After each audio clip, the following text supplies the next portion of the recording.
Bonjour à tous, merci encore de votre fidélité. Je suis très heureux de vous retrouver pour ce nouveau numéro de School TV Le Mag. 30 minutes qui concernent la scolarité de vos enfants, avec à chaque fois, tous les jours, une thématique forte et une initiative, qu'elle soit locale, nationale ou même régionale. Et on se concentre très régulièrement sur des villes. C'est parti pour le sommaire, juste après que je vous ai présenté Alix Nguyen qui nous accompagne aujourd'hui. Salut Alix. Bonjour Patrice. On parle de Boulogne-Billancourt. Pour notre plus grand plaisir, ce sont nos voisins, effectivement, en gros plan sur cette célèbre ville des Hauts-de-Seine, ville qui a rapidement adopté le numérique éducatif. Avec quels résultats au bout de quelques années? On posera la question dans un instant. L'éducation, priorité des priorités de la célèbre ville des Hauts-de-Seine, mais avec quel plan, quelle stratégie et surtout à quel budget? Élément de réponse dans un instant. Et puis Alix nous parlera, elle, d'une rencontre inédite entre des collégiens boulonnais et des collégiens groenlandais. Groenlandais. Ce n'est pas une blague. Vous saurez tout dans un instant. C'est parti pour l'expression orale.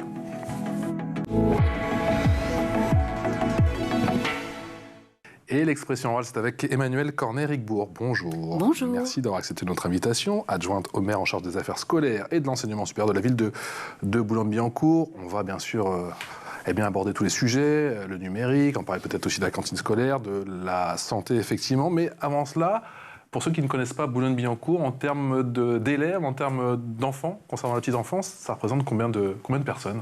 Alors, là, sur l'éducation à proprement parler, Oui. nous avons 10 787 élèves. Il y a du monde. Il y a du monde. Bon, là, hors privé, hors contrat, parce que là, on ne les comptabilise pas, parce qu'on n'a pas forcément tous les chiffres.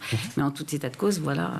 Voilà. Nos cohortes. Voilà. Et sous quel signe se place cette rentrée? Alors c'est vrai que la rentrée est un petit peu passée, Emmanuel, que la période des travaux est un petit peu passée, mais je sais que c'était aussi important car il y a quand même cette volonté assez importante chez les Boulonnais de végétaliser, de bien sûr réussir cette transition écologique, climatique concernant les écoles. Oui, tout à fait. Alors, la rentrée s'est bien passée. Sans encombre. C'est déjà ça. C'est déjà ça. Ah oui. C'est déjà ça. Elle est effectivement derrière nous. Ouais. Oui, comme vous venez de le dire, pendant les vacances d'été, on a fait des travaux un peu habituels, je dirais, d'entretien de réhabilitation de nos bâtiments.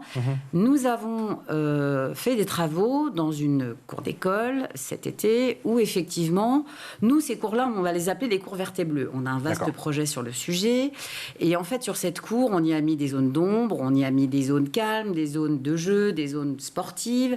Et puis également, aussi, pour rafraîchir les enfants, on a mis des petits tuyaux sur le préau qui vont dégager des petits brumisateurs, brume, voilà, des petits brumisateurs. Voilà. Donc ça, c'est notre école un peu test. Et puis ça marque une volonté nouvelle, effectivement, de végétaliser toutes ces écoles, de repenser tous ces espaces à Boulogne? Alors, totalement. On l'avait quand même déjà fait dans certaines de nos écoles, parce que la plupart de nos écoles ont des carrés potagers d'ores et déjà pour végétaliser. Il y a des arbres dans nos écoles. Mais effectivement, il y a vraiment une volonté impulsée par Monsieur le maire, Pierre-Christophe Baguet, d'aller finalement dans le sens de ce qui se passe en ce moment, le réchauffement climatique. Et d'ailleurs, je vous précise que dans chacune de nos écoles, on a une pièce, alors c'est un préau d'école ou c'est une pièce fermée. Qui est réfrigérée? Qui va être effectivement réfrigérée pour que nos enfants puissent effectivement, à un moment donné, venir se réfugier en cas de forte chaleur. Se réfugier, c'est vraiment le terme, Alix. Et justement, en 2022, la ville de Boulogne a créé la Maison pour la planète. Elle comprend plusieurs programmes pédagogiques. Cette année, on attend 6400 enfants. Ça consiste en quoi exactement? Alors, la Maison de la planète, c'est une maison qui va accueillir nos scolaires, mais pas que, qui va accueillir aussi nos collégiens, nos lycéens, et qui développe un programme pédagogique pour aider les enfants à mieux connaître les plantes, à mieux se nourrir, à mieux connaître ce qui les entoure, et notamment aussi en termes climatiques. On a nos écoles, certaines de nos écoles qui sont labellisées E3D. Voilà. Donc ça, c'est important de le dire, et on pousse vraiment de plus en plus. Mais donc c'est un partenariat avec les écoles ou n'importe quel enfant individuellement dans la ville peut s'inscrire ils peuvent s'inscrire. Alors, on a aussi des programmes qui sont dédiés aux écoles avec des horaires dédiés aux écoles, mais après, n'importe qui, effectivement, peut y aller. Et d'ailleurs, on avait beaucoup de mal à caser toutes les classes puisque tout le monde veut aller à la Maison de la planète. Emmanuelle Cornet-Rigbourg, est-ce qu'on peut dire que Boulogne-Billancourt est une ville qui a rapidement adopté le numérique éducatif ou pas? Ah oui. Nous avons déjà une école du numérique qui a été ouverte il y a quelques années. Justement là, avec l'éducation nationale, main dans la main, on est en train de mettre en place copie le numérique pour toujours, effectivement, toujours être performant sur le sujet. Nos enfants ont accès, ont des dalles numériques dans la plupart des écoles. Comme chez nous à School TV, on connaît. Voilà, sur les murs. Voilà, donc ils sont quand même très, très, très, très habitués. Bon, bien évidemment, toujours en liaison avec l'éducation nationale pour que le numérique ne prenne pas le pas sur l'éducatif. Les livres, c'est toujours bien évidemment aussi important. Et puis on utilise bien évidemment une interface qui s'appelle Benelu, qui peut effectivement servir aux parents, aux enseignants pour suivre. Les parents, les enseignants, vous avez l'impression qu'ils étaient justement en demande, ou il y avait encore quelques freins, ou est-ce que ces freins ils sont levés maintenant, parce que ça fait quand même quelques années que vous avez mis ça en place. On a basculé, ils sont en demande maintenant. Oui, en demande, et les freins sont levés. Le Covid nous a fait basculer vers le tout digital. Et on s'est bien rendu compte que le numérique a quand même beaucoup aidé à rompre l'isolement de certaines familles par rapport, je dirais, aux devoirs de leurs enfants. Parce que le Covid, tout le monde a été isolé. Donc ça a été très, très important, effectivement, d'avoir... plateforme numérique ou pas plateforme numérique, mais d'avoir du Zoom, d'avoir... Donc du coup, nous, on a décidé finalement d'harmoniser cela... sur nos écoles du premier degré, avec l'utilisation de ce logiciel qui effectivement permet une plus grande, je dirais, une plus grande transversalité entre les parents et les enfants, les enseignants. Mais vous pensez que les enseignants sont suffisamment formés aux outils du numérique ? Alors, nous, à Boulogne-Billancourt, et toujours en partenariat avec l'Éducation nationale, nous avons une inspectrice à Boulogne qui est très dynamique, très à l'écoute, et très récemment... les enseignants ont été formés, alors pas tous en même temps, parce qu'on a quand même beaucoup d'enseignants à Boulogne-Billancourt, ont été formés justement les mercredis matins à ce nouveau logiciel et aux pratiques numériques. Il reste même de la place pour les cahiers et les stylos. Il reste de la place. Mais oui, mais bien évidemment. Non, mais je sais qu'il y a toujours des parents qu'il faut... on en fait tous les jours, on voit à quel point c'est un complément et pas un remplacement, mais c'est vrai que je sais qu'il y a encore des parents qu'il faut, encore aujourd'hui en 2023, rassurer. Oui, il faut les rassurer. Enfin, je dirais plutôt que c'est aussi dans le cercle familial où les écrans sont prégnants et où on voit qu'un enfant peut passer entre 4 et 7 heures de son quotidien ou devant la télé ou sur effectivement un écran. Non, à l'école, ils sont quand même très préservés. On a encore bien évidemment l'écriture, la lecture, sur des vrais cahiers, vrais livres. Et d'ailleurs, à Boulogne, on fait intervenir une association qui fait lire les enfants. On les fait venir effectivement dans nos classes ça s'appelle Lire et faire lire et ça fait un tabac. Et de quel budget on parle pour une ville comme Boulogne-Billancourt concernant justement son plan éducatif et ses différents axes ? Alors, sur l'éducation, on est à environ 27,5 millions d'euros. Voilà. Et si on additionne éducation, petite enfance et puis jeunesse, on doit être à peu près, je crois, à 70 millions d'euros. C'est 40% du budget de la ville. C'est ce que j'allais vous demander. C'est gigantesque, c'est colossal. Ouais. Vraiment.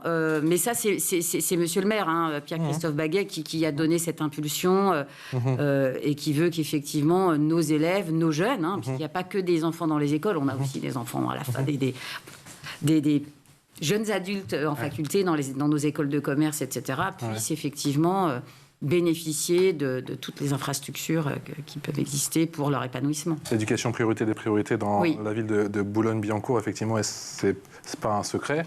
Chiffre à l'appui, on a beaucoup parlé pendant ce début d'émission du numérique. Il y a quand même le sujet d'actualité qui est un petit peu connexe, qui est celui du harcèlement scolaire. Je crois que la ville de Boulogne-Billancourt n'a pas attendu, bien sûr, les déclarations du gouvernement, ou de voir, bien sûr, le président de la République ou encore Madame la Première ministre Elisabeth Borne monter au créneau pour se charger du sujet.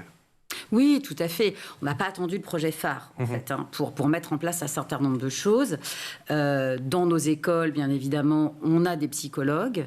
Je parle d'école primaire. Après, quand on est sur les collèges et les lycées, on n'est plus, je dirais, l'entité de rattachement, c'est-à-dire qu'en fait, c'est le département et la région. Mais j'imagine que vous avez quand même gardé un œil dessus. Alors, on travaille main dans la main. On a des élus dans tous les conseils d'administration des collèges et des lycées. Et puis, effectivement, on a surtout la chance à Boulogne, et je pense que c'est une des rares villes de France, à avoir un espace santé jeune. Comment ça marche? Alors, nos jeunes peuvent venir, effectivement, à l'espace santé jeune, consulter un psychologue. S'ils ont envie d'échanger, s'ils ne peuvent pas échanger avec leurs parents, ils ont peur d'échanger avec leurs parents. La porte est grande ouverte, ils se déplacent effectivement dans les collèges et les lycées pour dire qu'ils existent, cet espace santé jeune, puisque c'est vrai que c'est compliqué pour un jeune d'aller pousser la porte, voilà. Donc on vient à eux, donc c'est extrêmement important. Et ça fonctionne? Ils ne sont pas intimidés? Non, ils ne sont pas intimidés. Je crois que quand il y a un vrai besoin, ils poussent la porte et puis ils savent qu'on est vraiment à leur écoute et qu'il y a un vrai service. Voilà, ils sont même... On a les psychologues, mais c'est-à-dire qu'aujourd'hui, beaucoup de rendez-vous sont pris et donc, du coup, il faut sans arrêt être à leur disposition. Pour s'emparer de ce sujet ô combien important, il faut avant tout une volonté politique ou c'est une question d'argent? Ou les deux? Je pense que c'est aussi la volonté de Monsieur le maire que d'aider nos jeunes. Une fois de plus, après, il faut les trouver, les ça a professionnels. été compliqué. Alors, il faut les trouver, les professionnels, mais ils viennent. On a des professionnels qui viennent. On travaille avec d'autres associations qui viennent effectivement en renfort de cet espace santé jeune. C'est tout un écosystème en fait autour de la jeunesse.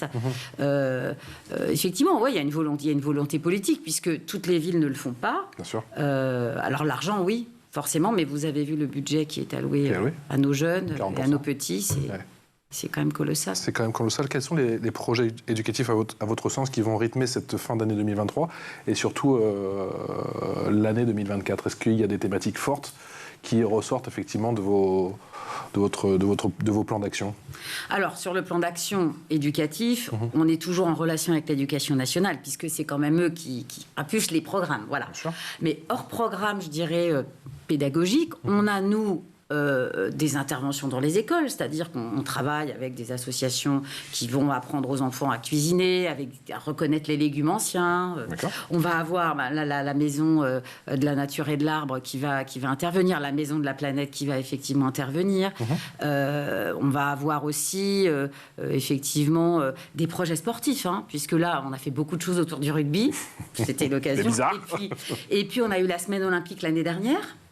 On va la refaire. On va la refaire, bien évidemment. Et puis, sur les Jeux Olympiques, on va avoir les Paralympiques en septembre, où là, on aura les élèves dans les classes. Donc là, ça va être intéressant. Donc, on a effectivement beaucoup de choses à faire et on a envie surtout de faire beaucoup de choses. On va parler cantine, j'adore dans un instant. Ce sera juste après La Loupe. Et La Loupe, c'est avec Alix. La Loupe d'Alix, cette fois-ci, Alix, tu nous parles d'une rencontre inédite entre des collégiens de Boulogne-Billancourt et des collégiens qui nous viennent du Groenland, c'est ça? Oui, tout à fait. C'était en mai dernier. 7 collégiens venus d'Itokotormit, un village, je ne suis même pas sûre de l'avoir bien prononcé. J'ai l'impression que un village situé près du cercle polaire arctique, se sont rendus au collège Auguste Bartholdi pour y rencontrer les élèves d'une classe de 5e. Une rencontre organisée dans le cadre du projet Greenlandia, avec pour ambition de sensibiliser les jeunes générations aux effets des dérives climatiques. C'est la 2e saison de rencontre, puisqu'en septembre 2020, des élèves groenlandais et des collégiens français basés en Bretagne s'étaient déjà rencontrés. Une expérience très enrichissante, portée par le fondateur et directeur du projet, Vincent Hilaire. L'objectif principal de ce projet, il est double. D'abord, c'est de permettre à ces jeunes de voir une autre culture, un autre environnement complètement différent, évidemment, entre un village qui est par 70 degrés nord et qui regarde une partie de l'année la banquise et pour la première saison un village breton en périphérie de Rennes, c'est un monde complètement différent. Donc c'est de découvrir un autre environnement. Et la deuxième étape, qui est une étape de sensibilisation qui est chère à notre initiative climatique, c'est de permettre à ces jeunes en fait, d'interroger leur rapport à leur environnement, à eux, par la découverte de leur environnement des autres. Et ils ont fait quoi, Alix, pendant cette rencontre à Boulogne? C'était quoi le programme? Eh ben, il y a d'ailleurs eu une première prise de contact au travers d'échanges. Les jeunes Groenlandais ont ensuite montré un film sur les impacts du réchauffement climatique sur leur village. Et puis, s'en est suivi un question-réponse sur leur mode de vie respectif. La classe du collège de Boulogne-Billancourt se rendra elle aussi au Groenland, mais le voyage n'est pas l'objectif premier de cette démarche. Ce que l'association cherche avant tout, c'est de faire naître une réflexion chez les jeunes sur le sujet, d'où pourraient jaillir des actions concrètes. Et ça a marché, Madame l'adjointe? Mais oui, c'était fort sympathique de les recevoir. Oui, c'était curieux, mais tous les enfants après ont joué au foot. Du coup, ils se sont tous retrouvés foot, langage universel. sur le football dans la cour de l'école. Non, ils ont vraiment apprécié leur venue chez nous. Ils ont apprécié la gastronomie française. Parce que voilà, ils ne sont pas habitués à se nourrir comme se nourrissent nos enfants. Ils ont été très, très surpris par la ville, en fait.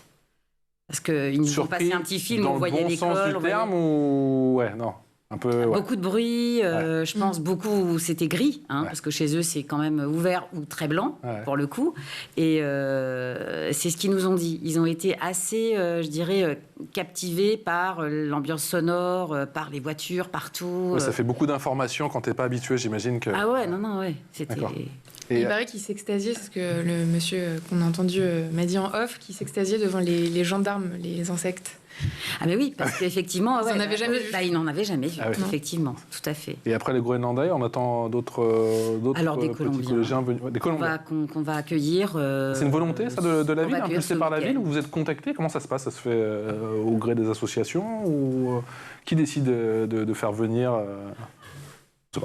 en fait, je pense que c'est aussi l'idée d'ouvrir l'esprit, de les recevoir, et peut-être... à un moment donné d'aller là-bas, je n'en sais rien.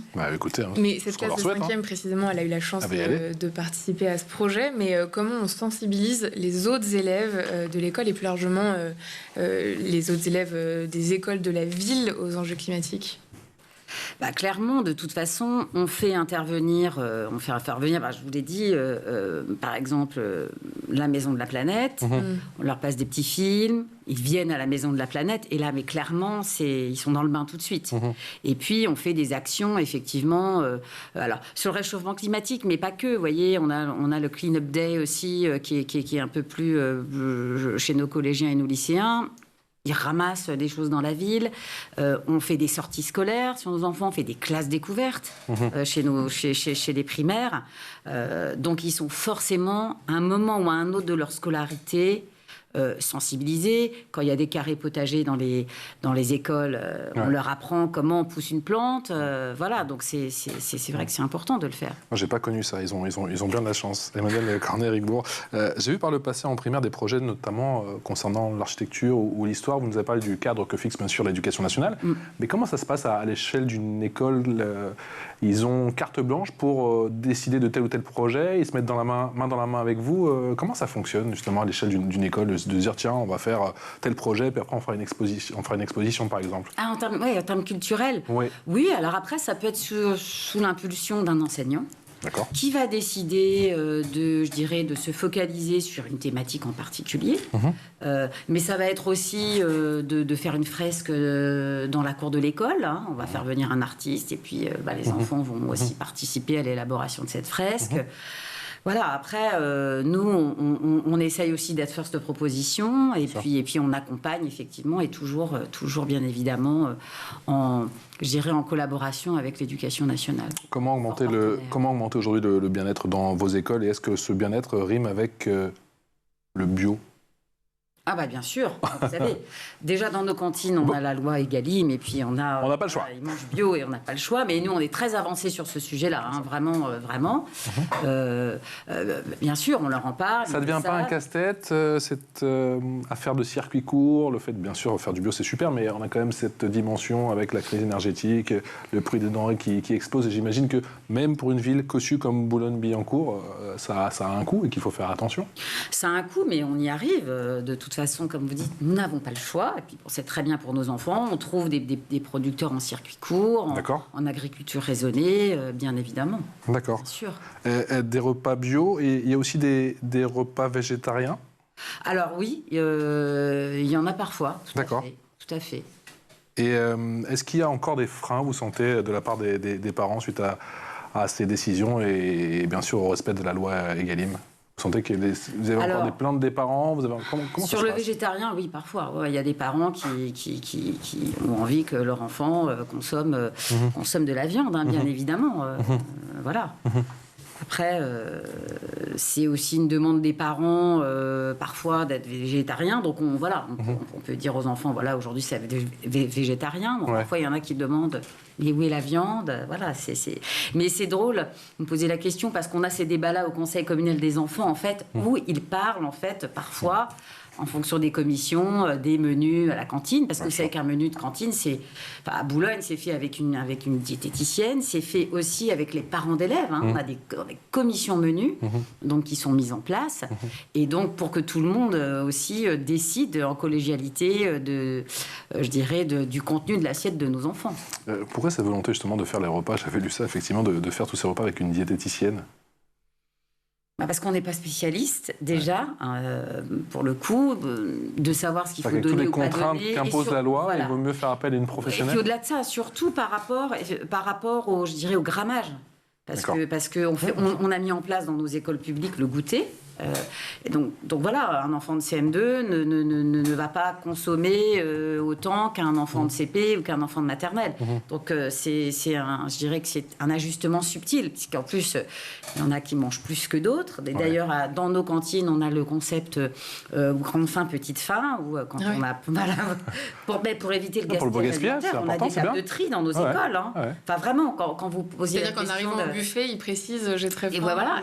Et puis, il y a les tables de tri. C'est-à-dire qu'arrivés à la fin du repas, ils vont eux-mêmes trier leurs déchets. Hein, et puis, ils remettent leurs assiettes. Voilà. On avait fait plusieurs émissions, puis on a vu que des petits gestes suffisent aussi pour faire beaucoup d'économies. Par exemple, je sais qu'il y a des écoles, je ne sais pas si c'est le cas des écoles de Boulogne-Billancourt, qui mettent le pain à la fin. Vous savez, du parcours quand on va chercher sa nourriture, parce que c'est vrai que quand le pain, c'est le premier élément que tu prends, moi c'était mon cas à l'école, tu mets le pain, tu vois, c'est un réflexe, tu mets automatiquement, je dis le pain, mais des fois t'en prends 2, voire 3, puis à la fin, tu as mangé ton repas, et tu te rends compte qu'effectivement, tu as gâché tout le pain, et des études montrent qu'effectivement, en mettant le pain au milieu ou à la fin, tu dis, bon tiens, j'ai déjà pris tout ça, ça va peut-être me suffire, et je vais peut-être pas prendre le pain. Voilà, c'était la petite parenthèse en tout cas, concernant le pain qu'on met au début, ou pas, dans ce parcours de ce fameux self. Concernant toujours la cantine, est-ce que la cantine doit être représentative au final? Est-ce qu'elle doit représenter une certaine forme d'exemplarité de l'école, avec effectivement le bio? C'est aussi l'endroit où on se socialise, et c'est aussi souvent l'endroit où on mange une seule fois. C'est peut-être la seule fois que l'on mange dans la journée. Parfois, même si effectivement les repas à la cantine, c'est 4 voire 5 midis si l'enfant reste en centre de loisirs. C'est un repas important parce que, comme vous venez de le dire, on a certains enfants qui, effectivement... y compris à Boulogne? Ça peut arriver une fois, voilà. Donc autant que ça soit agréable pour ces enfants-là, et puis évidemment pour tous les autres. Hein. Mais c'est une volonté aussi, je dirais, d'éducation au goût. Hein. C'est aussi de notre mission que de leur donner envie. Je vous parlais tout à l'heure de la fameuse association avec qui nous travaillons. Mais j'ai des parents qui me disent, mais voilà, mon enfant a su reconnaître un panais au marché et m'a demandé de le cuisiner. Et je ne savais pas comment le cuisiner, et c'est lui qui m'a montré. C'est bon ça. Vous voyez, c'est intéressant. Il y a vraiment un passage de savoir. Et on aura la même chose avec le numérique, avec les enfants, avec leurs grands-parents qui ont parfois des difficultés sur leur téléphone mobile, et les enfants qui ont appris des choses à l'école sur la tablette numérique ou ont vu leur enseignant travailler sur la dalle pourront effectivement aider. Donc c'est aussi un passage de relais, donc c'est important. Il y a des événements qui sont autant de marqueurs effectivement pendant l'année scolaire. Est-ce que le Salon du Livre fait partie de ces marqueurs? Je crois que c'est assez important effectivement, que c'est toujours un événement dans une ville comme celle de Boulogne-Billancourt. Bien sûr, et vous ne croyez pas si bien dire. Alors on parle du Salon du Livre, je vais vous parler du livre. Très récemment, là, la municipalité, sous l'impulsion de notre maire, Pierre-Christophe Baguet, a offert 2 livres aux enfants. hein. D'accord. Voilà, très récemment, on en a encore parlé au dernier conseil municipal. Donc un livre sur effectivement qui s'appelle Un vilain secret, et puis un autre livre sur un petit enfant qui est porteur de handicap et qui s'intègre effectivement avec d'autres enfants. Donc voilà, en fin d'année, nous offrons aussi un livre à chaque enfant. Là, c'était du CM1, CE2. C'est important le livre, effectivement, de ne jamais perdre attache avec ce livre qui, pour bien des enfants, est un ami fidèle. Hein. D'autant que Boulogne arrive toujours à attirer des pointures, effectivement, des écrivains, des écrivaines. Cette année, David Fuenquinos. Rien que ça, j'imagine que c'est quand même assez intéressant de pouvoir attirer effectivement ces plumes pour des jeunes enfants qui, parfois, effectivement, ont perdu le goût de la lecture ou le goût de l'écriture. Tout à fait, tout à fait. Le Salon du Livre fait un grand succès, fait un tabac chaque année. Et il y a aussi des écrivains qui écrivent pour les enfants. Et c'est toujours intéressant d'avoir des échanges. Mais les enfants vont vers les livres. Hein. On les voit dans les classes, que ce soit dans les petites classes ou même en primaire.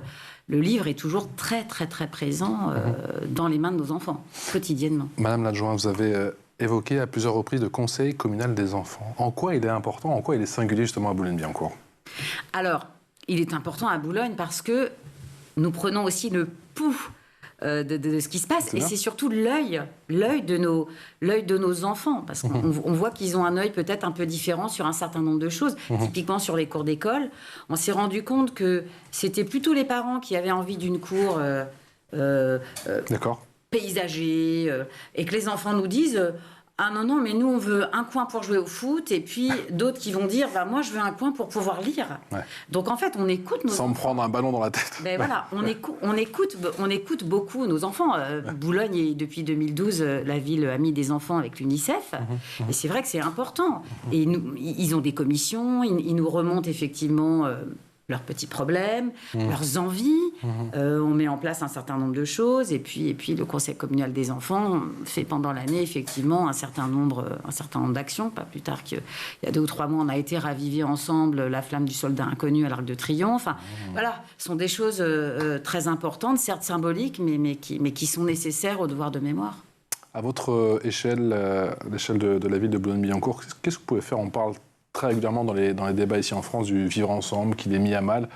Et j'imagine que ce vivre ensemble, il se construit dès la petite enfance. Qu'est-ce que vous pouvez faire à l'échelle de la ville, justement, pour produire de bons citoyens, si je puis dire? Je ne sais pas si l'expression est bien trouvée, effectivement. Je pense que déjà, ça doit passer par l'école, donc sur les enseignants, mais aussi sur nos animateurs, dans les centres de loisirs, parce que le centre de loisirs, c'est le soir, c'est les mercredis, ce sont les vacances. Donc c'est important, effectivement, de mettre de mettre des ateliers où chacun pourra aller là où il a envie, mais sans contrainte, en fait. Tout le monde est accueilli, je vous ai dit. Nous, on a un maire qui est quand même... très très sensibilisé à l'inclusion. Nous avons à Boulogne-Billancourt, et je pense que c'est assez rare, qu'une ville ait une brigade spécialisée pour les enfants porteurs de handicap. Nous avons des animateurs qui ont été formés, et nous accueillons 134, 137 enfants dans nos centres de loisirs qui sont porteurs de handicap. Donc ça, si c'est pas le bien vivre ensemble... Enfin, je veux dire, comment elle fonctionne, cette brigade? Parce que c'est vrai que c'est assez inédit. Moi, je n'en ai jamais entendu parler. Ça fonctionne comment, du coup? En fait, quand nous avons un enfant qui nous a été confié dans un centre de loisirs porteur de handicap, on a un animateur qui va effectivement s'occuper de lui, mais pas que de lui. C'est-à-dire qu'en fait, il se charge de lui dans certaines activités, mais après, l'enfant, s'il le peut, s'il le souhaite, rejoint effectivement les autres. Bon, écoutez, merci en tout cas d'être venu nous présenter pendant une demi-heure les beaux projets que développe la ville de Boulogne-Billancourt. Emmanuelle Cornet-Ricbourg, je rappelle que vous êtes adjointe au maire en charge des affaires scolaires et de l'enseignement supérieur de la ville de Boulogne-Billancourt. On n'a pas parlé de l'enseignement supérieur, on a très peu de temps, mais en 2 mots, c'est aussi un des axes que vous souhaitez développer? Tout à fait. Nous avons déjà beaucoup d'écoles de commerce, facultés, et de plus en plus s'installent à Boulogne. Donc on a de beaux Enfin, pousser les murs à Boulogne. On va trouver de la place.